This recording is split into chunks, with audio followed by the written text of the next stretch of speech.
few thoughts around the sermon title, Voices in the Dark. Voices in the Dark. And I'll try to respect the time available. I think I wasn't quite ready for a power failure like we experienced. Sometime, I think it was around 2 o'clock or so Monday morning, I heard that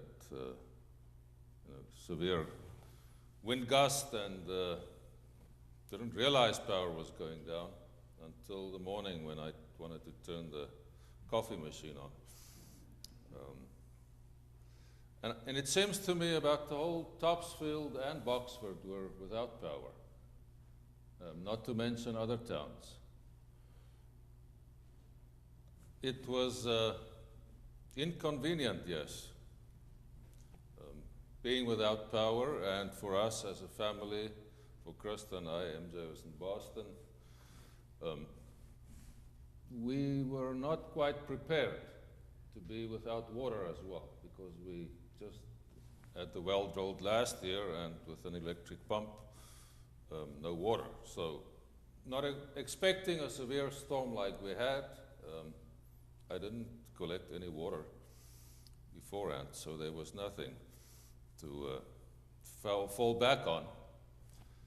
And I'm very glad that we had some good friends who showed mercy on us and gave us about 20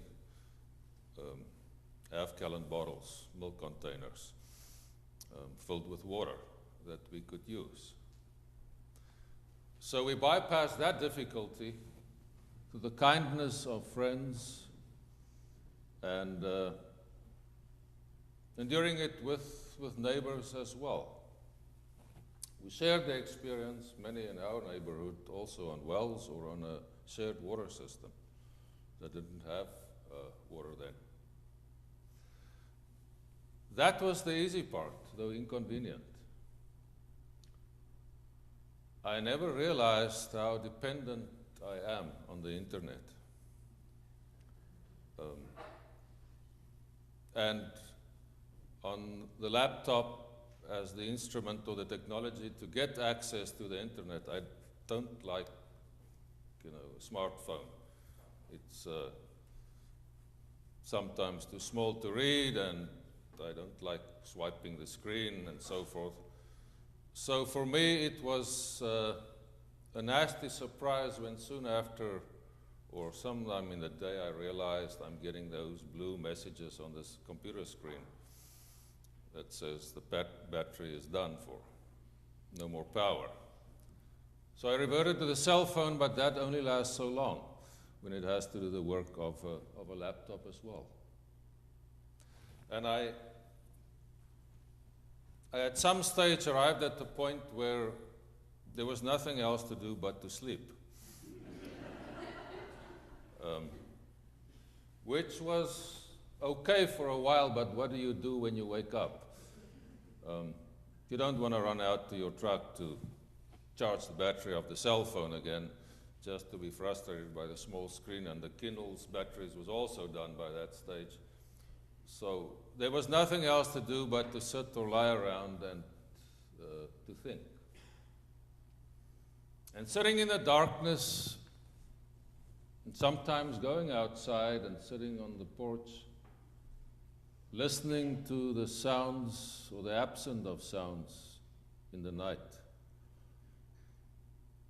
It's remarkable how quiet it is when I think there is no power.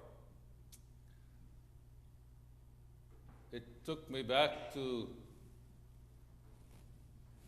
the trip MJ, our son, and I did in Namibia earlier the year, where we spent more or less 2 weeks in a very remote area,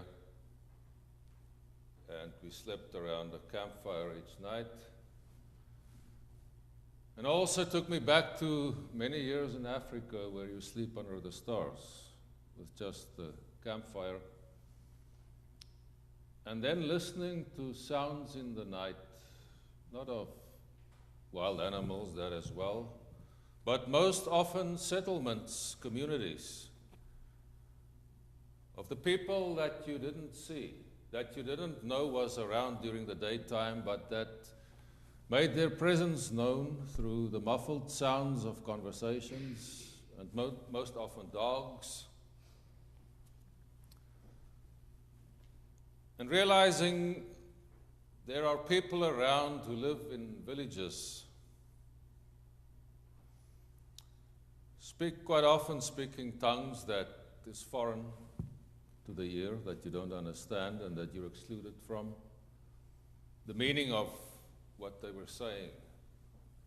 Most often faint sounds that you could in any case not distinguish the words or the phrases used in the speaking.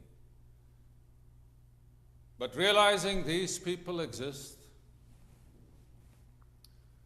sometimes in marginal land, severely affected by the climate change happening, where 1 or 2 degrees makes a huge difference in their existence. And it means the difference between life and death for many of them.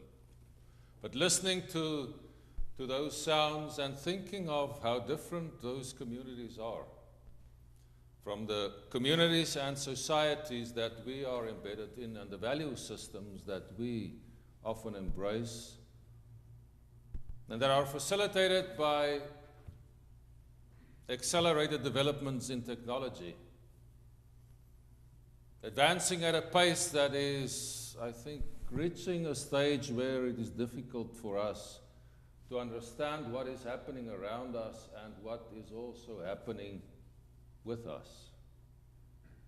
With a cell phone and a laptop and this is a confession, addiction to information, and immediate accessibility even more of information, and the ability to be in constant contact and to be reached everywhere at all times.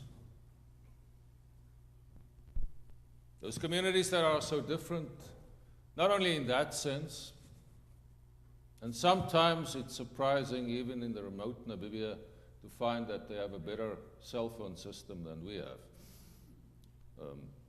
Where previously, when I drove those same areas during the war time, 25 years ago, nobody could reach you. You would disappear into the desert, and if you didn't tell anybody this is the route you're going to follow, you would probably die, and nobody would know for a couple of months at least.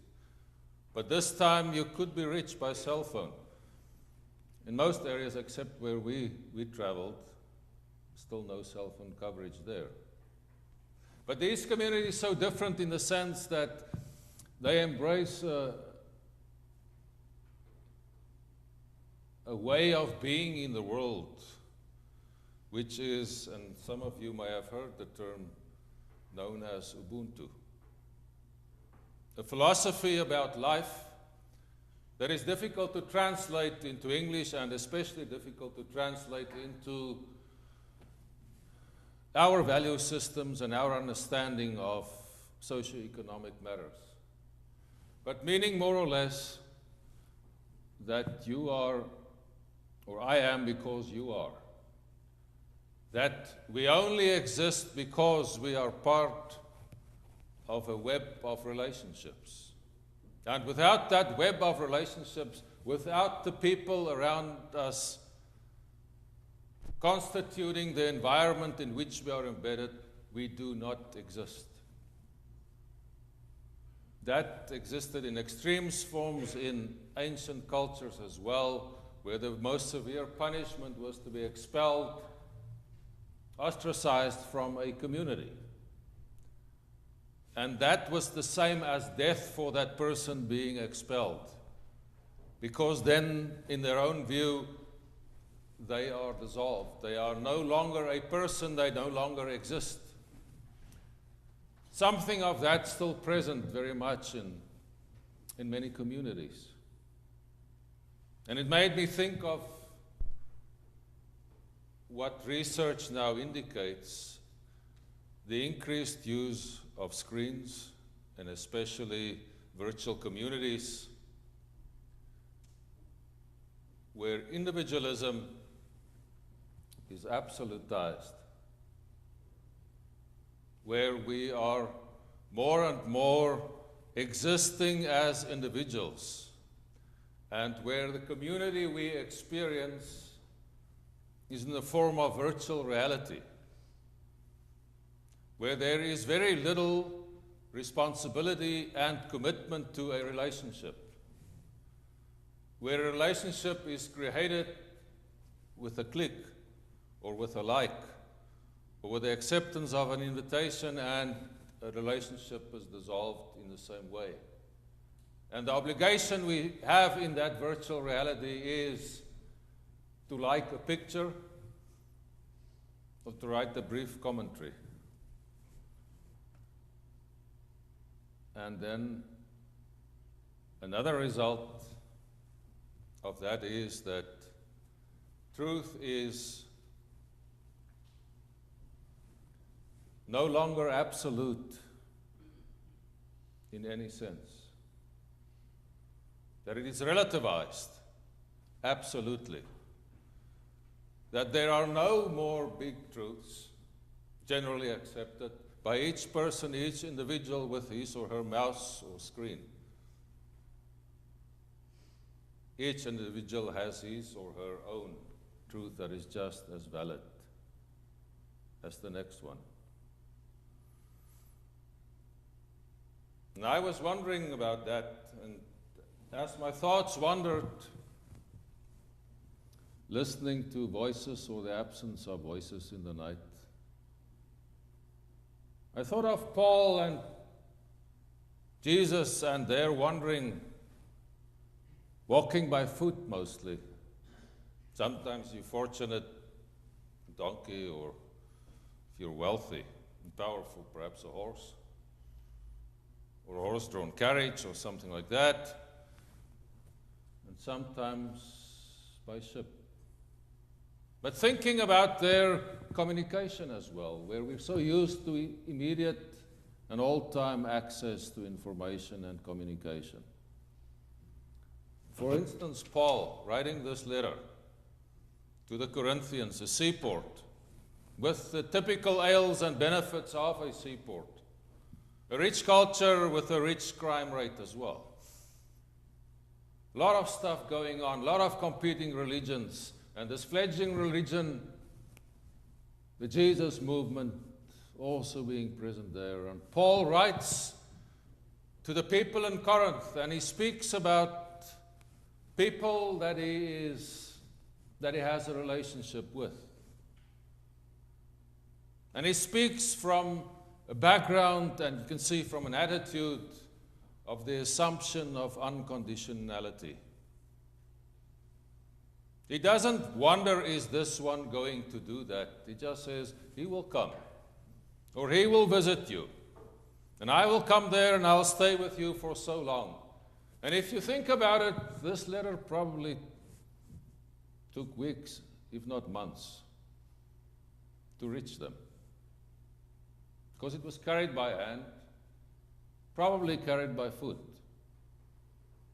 So by the time they received the letter, he was probably on his way there already. No instant communication. And I've often thought maybe some of the people that he wrote the letter to was dead by the time that the letter would arrive there. Or he would have passed away when they received the letter, and then they would be sitting there waiting for him. Or he speaks about this guy that will come and visit them, and he doesn't show up. Not because he's lost interest in them, but just because he's perhaps ill or he passed away. But we find reflected in this text something of that embeddedness that I think is still present in village communities, where immediate access to information and absolutizing of individuality is not the norm, which is different from us who have constant accessibility, but sometimes a lack of availability. And where virtual reality so often in our lives substitute for face-to-face, real-life relationships. And as I was listening to these voices in the dark, the muffled voices of brave neighbors that also wandered outside, and as I was plagued by the voices from the past about dark African nights, which sometimes also spell danger, I thought about us, Congregational Church of Topsfield. And looking back at it, I was heartened by what people shared with me about saying so-and-so does not have power yet. So-and-so is without water, but I invited them over to stay with me. And I was wondering and hoping that that happened with all of us. That we as covenant community, as God's people, are willing